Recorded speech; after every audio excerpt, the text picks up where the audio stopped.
ఆంధ్రప్రదేశ్లోని పశ్చిమ గోదావరి జిల్లా పెనుకొండ ఆలయం వేల కొలది భక్తులను ఆకర్షిస్తున్నది. పెనుకొండ నగరంలో కుసుమశ్రేష్ఠి అనే ఉత్తముడు నివసించేవాడు.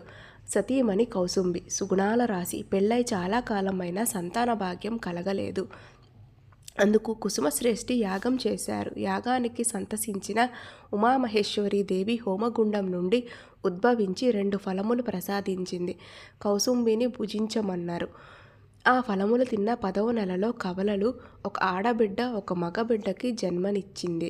పిల్లల జాతకాల్ని పరిశీలించిన జ్యోతిష్యులు ఉమామహేశ్వరి దేవి అంశతో ఆడ శిశువుకు వాసవి అని, విష్ణు అంశతో పుట్టిన మగ శిశువుకి విరూపాక్షుడు అని నామకరణం చేశారు. కుసుమశ్రేష్ఠి వారి సలహా మేరకు నామకరణం చేశారు. అందరూ ప్రశంసించేలాగా పిల్లల్ని పెంచారు. విరూపాక్షులు వాసవి యుక్త వయసుకు వచ్చారు. ఆ సమయంన ఉత్తరాది నుండి దక్షిణాదికి విజయయాత్ర చేస్తూ తన రాజధానికి వెళ్తూ ఆంధ్ర రాష్ట్రానికి వచ్చాడు రాజు విష్ణువర్ధనుడు. అలా వెళుతున్నప్పుడు వాసవిని చూశారు. అప్సరసలా ఉన్న వాసవిని చూసి వెంటనే మంత్రిని పెనుగొండ కుసుమశ్రేష్ఠిని కలిసి వాసవిని పెళ్లి చేసుకోవటానికి అనుమతి తీసుకొని రమ్మని పంపెను. మంత్రి రాజు చెప్పిన విషయం చెప్పగా కుసుమశ్రేష్ఠి, అయ్యా, మేము వైశ్యులం, క్షత్రియ రాజుతో బియ్యం అందుకోలేం అని చెప్పాను. ఇది అసాధ్యం. ఆయన నిర్ణయం తెలుసుకున్న రాజు వాసవితో తన పెళ్లి అంగీకరించకపోతే తనని గాంధర్వ వివాహం చేసుకోవటానికి వెనుకాడను అని మంత్రిని రాయబారం పంపెను. విష్ణువర్ధనుడు. దీంతో పెనుగొండ ప్రజలు అయోమయంలో పడ్డారు. ఇదిలా ఉండగా వాసవిని వివాహం చేసుకోవటానికి సైన్యంతో రాజు బయలుదేరాడు. ఈ వివాహం జరగకూడదు అంటే వాసవి అగ్నిప్రవేశం చేయాలి అని రాజుకు భయపడి అగ్నిప్రవేశం చేయడానికి ప్రజలు ముందుకు వచ్చారు.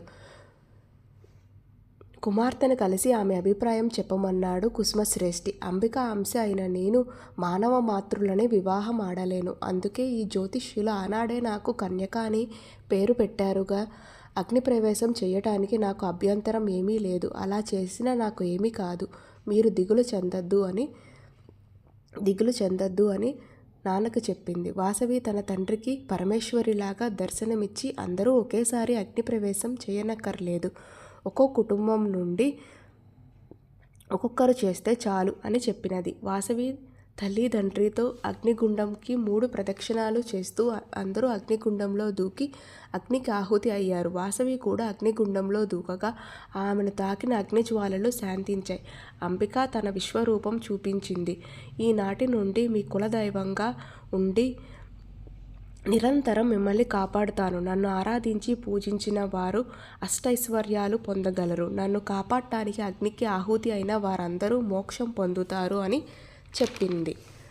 అంత విష్ణువర్ధనుడు పెనుకొండ నగర సరిహద్దులా ప్రవేశించాడు. వాసవి అగ్ని ప్రవేశం గురించి తెలిసి దిగ్భ్రాంతి చెందాడు. ఆ సమయంన భద్రకాళి ప్రత్యక్షమై రాజుని తన ఖడ్గంతో సంహరించింది. తండ్రి మరణం తెలిసిన రాజరాజ నరేంద్రుడు బాధపడ్డాడు. పెనుకొండకి వెళ్ళి వాసవి విరూపాక్షను కలిసి క్షమాపణ చెప్పాడు. విరూపాక్షునికి రాజుగా పట్టాభిషేకం చేశాడు. పెనుకొండ ప్రజలు దేవి ఆజ్ఞ మేరకు వాసవి కన్యకా పరమేశ్వరి ఆలయం నిర్మించారు. ఈ ఆలయంలో 2 నందులు, గోపురం, నల్లరాతితో నాగ విగ్రహం ఉంటాయండి. వినాయకుడు, వెంకటేశ్వర స్వామి ఉంటారు. ప్రధాన మండపంలో 3 గర్భగుడులు ఉంటాయి. ఒక దాంట్లో ఈశ్వరుడు, ఎడమవైపు మహిషాసుర మర్దిని, కుడివైపు కన్యకా పరమేశ్వరి. ఒక చేతిలో చిలక, మరొక చేతిలో వీణ, మరో 2 చేతుల్లో తామర పువ్వు, పాశము ఉన్నాయండి. మీరు ఎప్పుడైనా వెళ్ళినప్పుడు తప్పకుండా దర్శించుకోండి.